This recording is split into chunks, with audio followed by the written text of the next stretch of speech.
Chat, I need to know as well. Come in Need to close. I know. need to Get in know. there. Need to know, baby. So Yeah. here it is. Can fish see water? Can fish see water? Ooh. Yes. Can fish see water? We can't see the air that we live in. We can't see the atmosphere that we live in unless there's another source, something that's acting upon it that allows us to see the air that we breathe. Right. Can fish see the water that they swim through?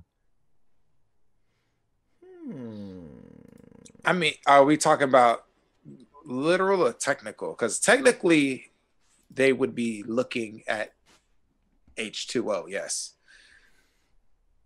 Technically, they're consistently looking at I mean, water. technically, we're consistently looking at air and the particles in air, but we don't see it. Correct. But you know Because the difference. But you know the difference between air and water. But you also have to know the difference between a fish's eye and a human's eye. They're two different types. The fish's eye developed True. in water. Ours developed in air. True. So that's why we have wet eyes. They require the water to be able to help them see properly. So when the fish comes up, so when the fish goes to the surface, do they see air? I don't know. But that's not the question. Do they see the water? Because if they see air, then maybe they do see the water. Because if they know a difference between air and water as well,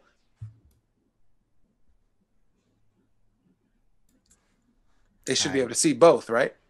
If I take a fish out of water, they might be able to, and I point them down to the water and go, "You see that?" Or is it just invisible to them? Like they're able to see other objects in the water, but do they look like they're flying to them, or do they think there's also swimming? Like, how does that work? Because have you ever opened your eyes underwater? Do you see the water when you swimming underwater? If I'm completely submerged, I can't actually see the water itself. You're just in. I know I'm in the water, but and I can see that it's either cloudy or I can see other particles in the water that are large enough for me to see, and I could see I can see the surface of the water if I'm shallow enough to see the surface where the light hits it and makes a difference in like the light.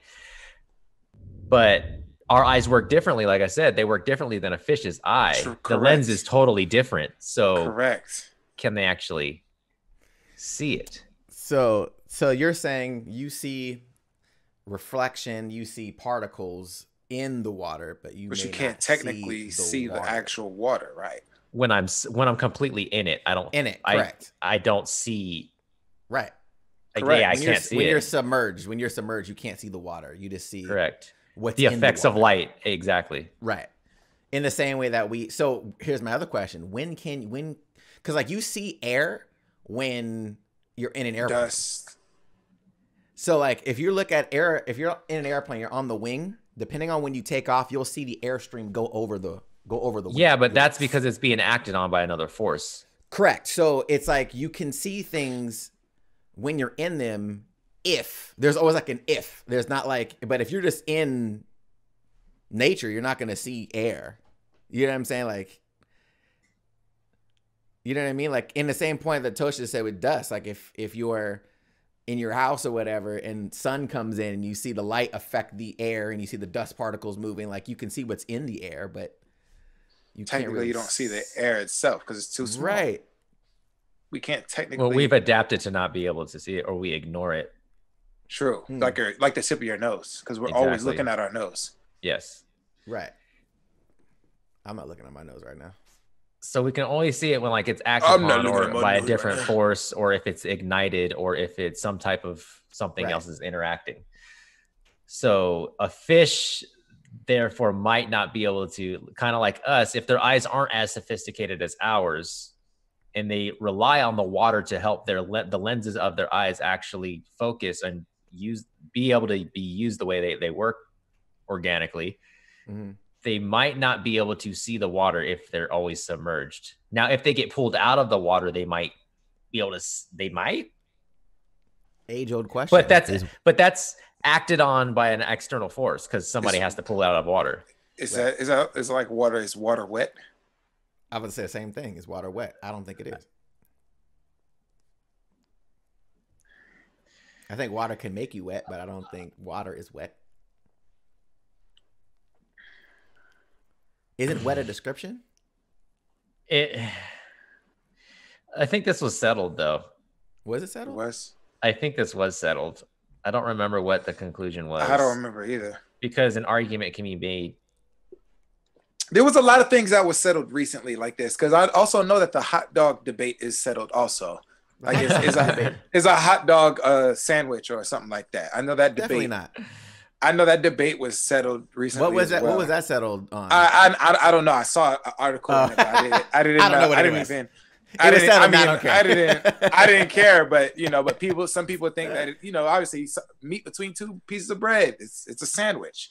You know what I'm saying? That is not a sandwich. Hot dog is not a sandwich.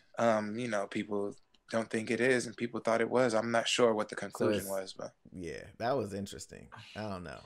So then, technically, like you said, fish wouldn't be able to see water there. Technically, I don't think so. They wouldn't be able to see it. No. I don't think it'd be really strange if they could see it. Would you be blind if you could see it? Because it would always be like a wall in front of you that you're moving through. You're just like, yeah. Imagine hilarious. What is this resistance? Because if you were technically able to see air, everything would be cloudy, right? If you were able to see it. Well, I guess go to a really smoggy city, Oof. That's how you can technically see the air. Oof. Nah. Yeah, that's true. I've been to Shanghai. I looked up. You can't. It's not pleasant. Yo, so question. What's up, guys? Welcome to the CyberHype. We are your host Toshi, Vasilis, and Adonis, and this is your geek culture destination. If you guys are into gaming, anime, tech, sci-fi, geek shit, you found the right channel. And we will be live every Tuesday, Thursday, and Saturday, 5 p.m. Pacific time. So if you want to tune in for some geek culture shit, this is the place to be. So tune in, boy, to the CyberHype. Yeah.